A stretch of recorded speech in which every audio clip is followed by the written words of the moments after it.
to yet another beer review with me, Peter, the Master of Hoppets, and Jacob, the Lord of Malt.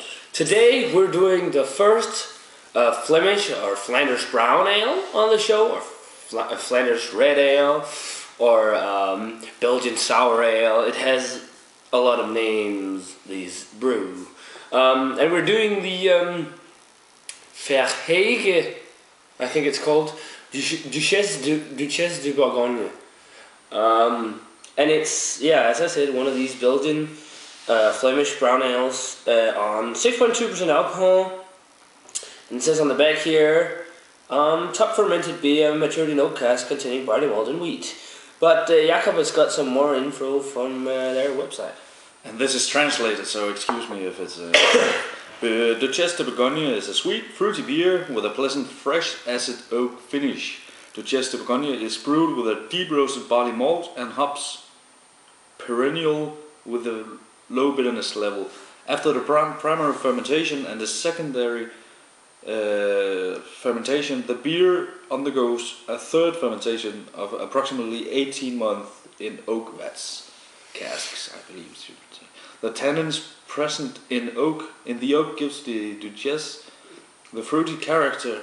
After this fermentation, Duchesse is blended with a younger 8-month-old beer. The result is Duchesse de Bourgogne with a full sweet flavor and slightly something. A ruby red jewel of 6.2%. Best served between 8 and 12 degrees Celsius. Ours is around 8, I think, maybe 9. Yeah. And he's also got, what was it about the Duchesse? It's named after, to honor Mary of Burgundy, who was the sole daughter of Charles the Bold, born in Brussels in 1457. She died young in a horse riding accident.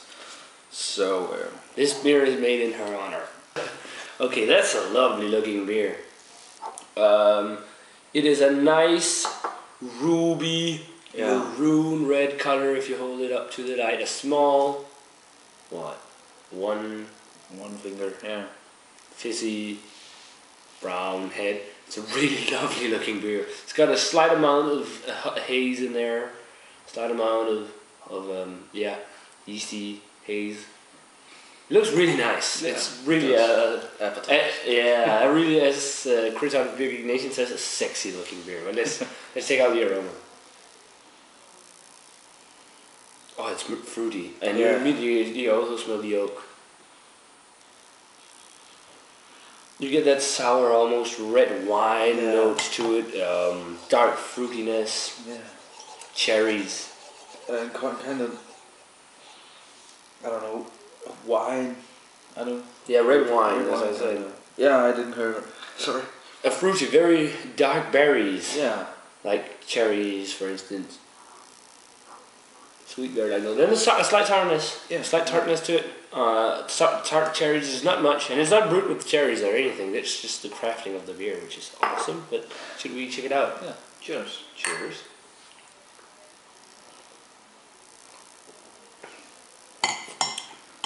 Oh, it's actually really good. Yeah. It's a little sour, very a little dry. Yeah, it's a little dry as well. The mouthfeel is light, actually, very light. Light to medium, dry mouthfeel, nice taste.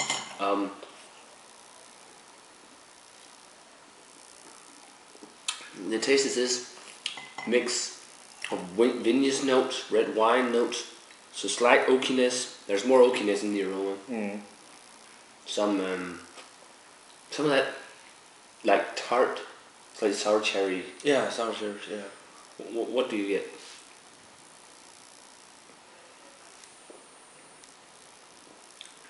Just those dark, fruity notes. It's not as present as in the aroma, but it's definitely there. Dark or tart fruit. And if you're a beginner to like Flanders brown ales or Belgian sours, I think you would like this because it's not really sour. Isn't this your first real sour? Yeah, it is actually. It tastes like the woodiness and then like an old quality in there. The sourness in it, I think it's very pleasant. Mm. It is not over the top, extremely sour. No. As some, for example, Cantillon, a beer can be. They do lambics and some of their beers are very, very sour. This is so balanced between sour, fruitiness. It is super drinkable for sour, and I want to be careful not to slug this down as Simon does before the review is over, but it's hard to because it's such a small bottle and it tastes so good. I'm already halfway there, so it's just... Now this is a classic Belgian brown ale, Flemish sour ale that is definitely a must to try. I really, really, really like this. I've had it before, but I've only had it on tap, which is awesome actually. At a local pub, they only had it for a small amount of time, and when they served it, I was like, one Duchesse De Bourgogne, and he was the bartender was like, "Are you sure?" And I said, "Yes, I am." And he said, "Well, have you ever had Belgian beer before or sour ales?" And I said, "Well, not that many." Okay, then you can have it because it's an English pub, and they usually only serve a lot of English beer, a small amount of Belgian, and then it's the people that usually only drink English mild ales, and going from a mild English ale to this is a big difference. But rating wise, what grade would you give this, Jakob? Oh, it's a very nice root beer, and as you can see, it's so easily drinkable. It's just going down almost too well, but 94 I would give it. And by the way, you can't taste the alcohol at all. No, it's nice mix of tartness, oakiness, berries, vineyard notes. Yeah. Really good. But yeah, I really like this as well. Maybe I don't taste much yeasty note, but yeah, rating wise for me, I'm gonna go 90. I really, really like this beer as well. It's a great Belgian sour ale. That's it for this video, guys. Remember to let me know what you think of the Duchesse De Bourgogne if you've had it. I know a lot of you guys had, and it's really good. So that's it for this beer review, and as always, yeah, remember to comment, subscribe, thumb up, and all that. And we're gonna say cheers, and we'll see you in another beer review. Yeah.